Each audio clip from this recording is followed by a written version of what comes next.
Well, this video has not gone quite to my plan because the other mic I was using was out of battery. So I recorded twice, one of which was me setting up the entirety of my skateboard, talking in detail about everything that is on my skateboard setup, and, and there was no audio. Then I tried to do a video explaining that, and there was also no audio for that before silly old me realized what the issue is. So here we are, take 3.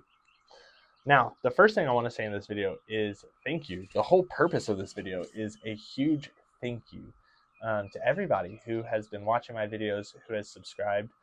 I honestly am feeling super humbled because I woke up this morning and I had hit 1,000 subscribers, and I knew immediately that I wanted to make a video just saying thank you and saying how much that means to me, that people are out there watching my content and appreciating and gaining something from my content. I think the whole goal of my YouTube channel was to kind of fill that void and create something out there that is relatable for average skateboarders. There's so much on YouTube that is really high level skating, and it's really sick and it's fun to watch, but for me, I always felt like it was unattainable and I couldn't necessarily relate to that type of skating. Then there was also a lot of content out there that were people brand new to skating, and I loved watching those videos, and I love seeing people who are brand new to skating picking it up, but also didn't really feel like it was in my wheelhouse. So I wanted to create videos that reach an audience that is kind of adults who are skating, who feel like they're average, feel like they're kind of in that middle of like they used to skate when they were younger. Maybe they're picking it up again, or maybe they're relearning skateboarding, or just have a busy life and they don't get to skate every single day necessarily. I wanted to create content that, reaches that audience. So anyways, this is just a huge thank you that you've been, that there's people that are watching and enjoying, and that I reached 1,000 subscribers, which is not something I expected to get to at this point in my YouTube journey. So huge thank you. And the biggest question people have been asking me on my channel is what my setup is. So that's why I made this video. I set up a new deck in this video, which unfortunately did not have any audio. So here we are, take 3, and I'm gonna walk through what I set up, and I'll put some footage in from what I recorded earlier so you can actually see me setting the board up. So we got a Heroin 8.25 symmetrical deck. I call it a twin nose. It's probably somewhere between a tail and a nose, but it has more of a rounded shape like a nose. And it's a 14-inch wheelbase, which is a fairly narrow wheelbase, meaning that there's more on the kicks, which makes it feel a little bit more like a nose, which honestly, this shape is perfect. So it's actually the same exact shape I was skating before. It does have this like razor tip technology, which means that it's a little bit sharper on the edge here, which theoretically helps you with kicks and heel flips. But what I loved was just the shape, the fact that it felt like a nose on each end, the 14-inch wheelbase. It just was perfect for me. I had tried some other symmetrical boards like the Ashad Wear deck, and I didn't love that it felt like a tail on each end. This Heroin shape just works really well for me. You may notice that my old deck has deck rails on it.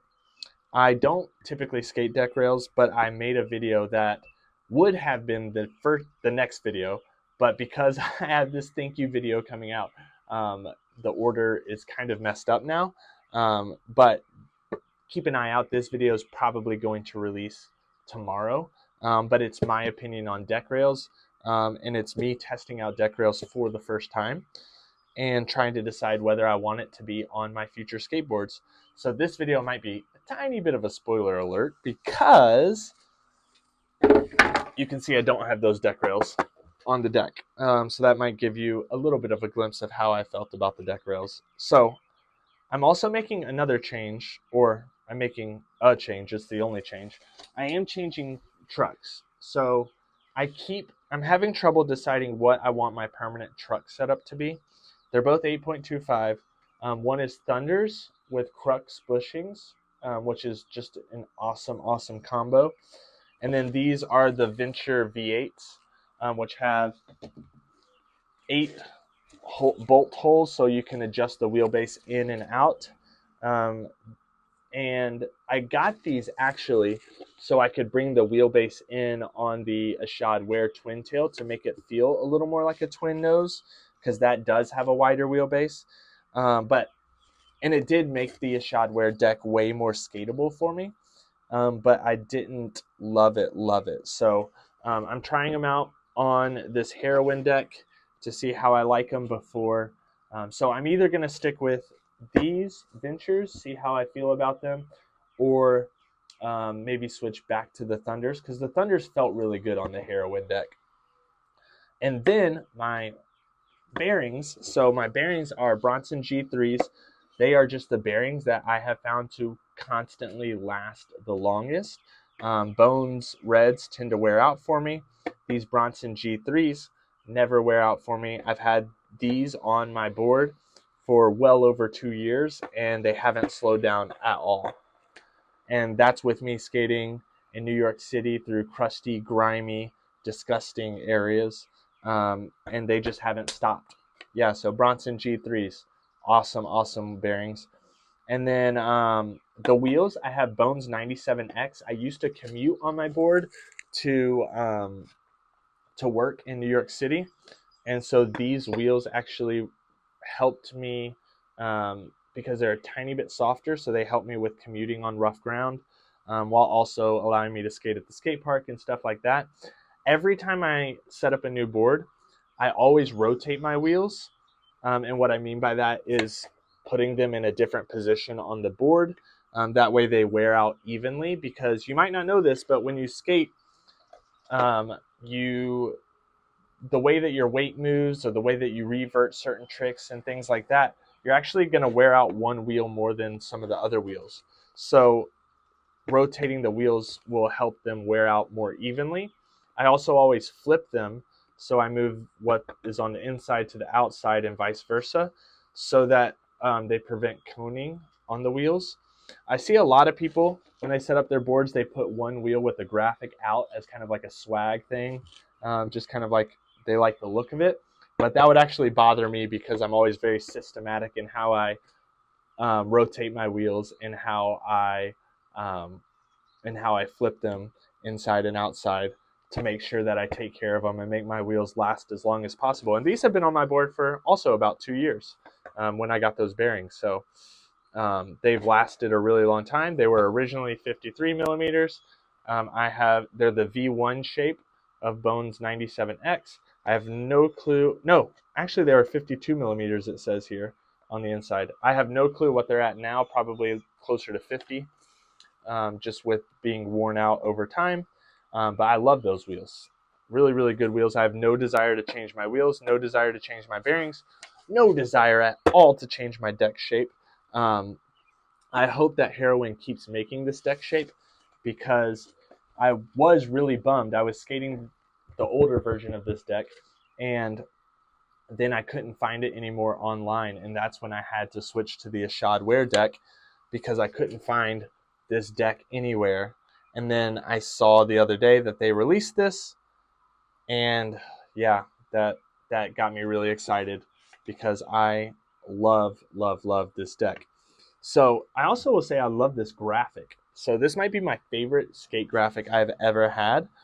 I know that it's not because I'm obsessed with eyes or green eyes or anything like that, but this, I think a lot of times skate companies will put the bulk of their graphic right here in the middle of the deck, and then you do a lot of board slides and it wears out, and then the deck just kind of looks like plain or ordinary after that. But with this graphic, because there's so much visual information here kind of under the pocket and under the wheel, where you're not going to necessarily wear out right here, it's actually still going to look pretty sick, even when this is worn out from board slides and nose slides and tail slides. And then here's my little kind of signature with the grip tape is I always cut I always cut diagonal lines, and it kind of works with the symmetric deck because no matter which way it's facing, the lines are always facing the same direction. So just kind of like the signature that I do on all my decks. So yeah, that's my setup. If you have any questions, put them in the comments. I think I covered everything. 8.25 deck, 8.25 trucks, Venture V8s, twin nose Heroin deck, Bones 97X, V1 shape 52 millimeter, and then Bronson G3 bearings. That is it. Yeah. So, and then we'll see. I might end up switching back to the Thunders.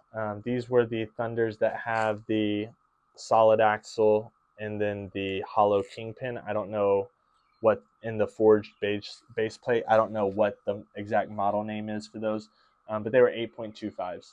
So we'll see if I end up sticking with the Ventures or end up on the Thunders. But the last thing I just want to say is thank you so much. 1,000 subscribers. I did not think I would get there anytime soon. It means a lot. Keep an eye out for that deck rails video to get my full in-depth opinion on deck rails, and I tested them out at a few spots that I think you'll find the video interesting. So yeah, that video is probably going to come out tomorrow or sometime later this week. So thank you for watching. I'll catch you in the next one. Peace.